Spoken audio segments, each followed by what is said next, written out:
오늘은 수능 출제 오류 사태를 키운 문재인 정권의 책임을 묻는 기자회견을 하겠습니다.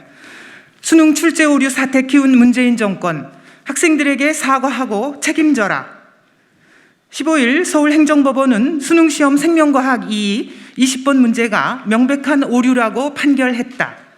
지난 11월 18일 수능시험 직후 수험생들은 이 문제에 오류가 있다고 주장했다. 하지만 11월 29일 한국교육과정평가원은 문항 조건이 완전하지 않다고 해도 학업 성취 수준을 변별하기 위한 평가 문항으로서의 타당성은 유지된다면서 문제 없다고 답변했고, 이를 인정하지 못한 수험생들이 12월 2일 행정소송을 제기했다.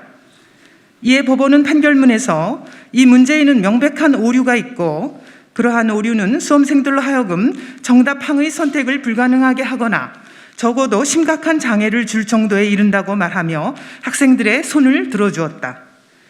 결국 이번 판결로 현 정부의 수능 문제 출제 그리고 이의제기 검증 체계 둘 다 문제가 있다는 것이 확인된 것이다. 수능은 초등학교부터 고등학교까지 12년간 학생들이 흘린 땀과 노력에 대한 평가이고, 학생들의 미래에까지 큰 영향을 미치는 중요한 평가다. 따라서 수능 출제 오류는 절대 발생해서는 안 된다. 하지만 교육부와 평가원은 출제 오류가 발생하도록 했고, 그 결과 이번 수능에서 생명과학 2를 선택한 학생들은 물론이고 다른 많은 학생들까지 피해를 입게 된 것이다. 수능 출제 오류도 문제지만 학생들의 이의 제기에 대한 교육부와 평가원의 대응 방식은 더 큰 문제였다. 평가원은 학생들의 입장에서 공정하고 정확하게 수능 문제 오류 여부를 판단해야 했다. 하지만 평가원은 수능 문제에 오류가 없다는 결론을 내리고 거기에 맞는 외부 전문가의 답변만 구했다는 의혹을 받고 있다. 심지어 문제에 하자가 있음에도 불구하고 정답을 구하는데 문제가 없다는 비겁한 변명만 했다. 결국 평가원은 출제 오류를 인정하지 않고 끝까지 버티다가 사법부의 판결까지 받음으로써 국민의 신뢰를 잃고 말았다. 그런데 이 모든 사태는 이미 예정된 인재였다. 이번 판결에 책임을 지고 사퇴한 평가원장은 일찍이 그가 쓴 책에서 수능 폐지를 주장했던 사람이다. 애초에 수능 폐지론자를 수능 책임자로 앉힌 순간 이러한 사태는 이미 예견된 것이나 다름없다. 이와 같은 사태의 재발을 막기 위해서 정부는 수능 문제 출제와 이의제기 검증 체계에 대한 철저한 점검과 보완에 나서야 한다. 수능 출제 오류를 막기 위해 보다 역량 있는 출제위원과 검증위원을 투입해 출제 오류를 사전에 막을 수 있는 체계를 구축해야 한다. 수능 이의제기에 따른 출제 오류 검증 체계도 이참에 바로잡아야 한다.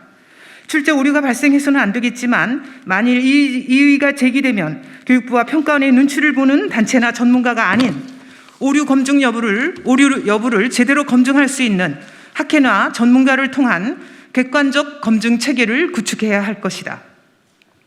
수많은 학생들에게, 나아가 학부모들에게 가늠하기도 어려운 큰 피해를 입힌 이번 수능 출제 오류 사태는 정부 출연 연구기관장 한 명의 사태로 무마될 성질의 것이 아니다. 이에 우리 국민의힘 국회의원들은 다음과 같이 요구한다. 대학 입시를 책임지고 있는 유은혜 교육부 장관은 이 사태에 책임을 지고 즉시 사퇴하라. 또한 국정의 총책임자인 문재인 대통령은 이러한 사태를 초래한 데 대해 직접 학생들과 학부모들께 사과하고 즉시 후속 대책 마련에 나서라. 2021년 12월 16일 국민의힘 국회의원 정경희, 강민국, 권명호, 김미애, 김병욱, 김선교, 김성원, 김승수, 김형식, 박대수, 박성민, 박수영, 박형수, 백종헌, 서범수, 서정숙, 송석준, 송원석, 신원식, 안병길, 양금희, 유경준, 윤두현, 윤창현, 이달곤, 이만희, 이양수, 이영, 이종성, 전주혜, 정점식, 정희용, 조경태, 조명희, 조수진, 조태용, 최춘식, 최형두, 추경호, 한기호, 한무경, 허은아, 홍석준, 황보승희 이상입니다.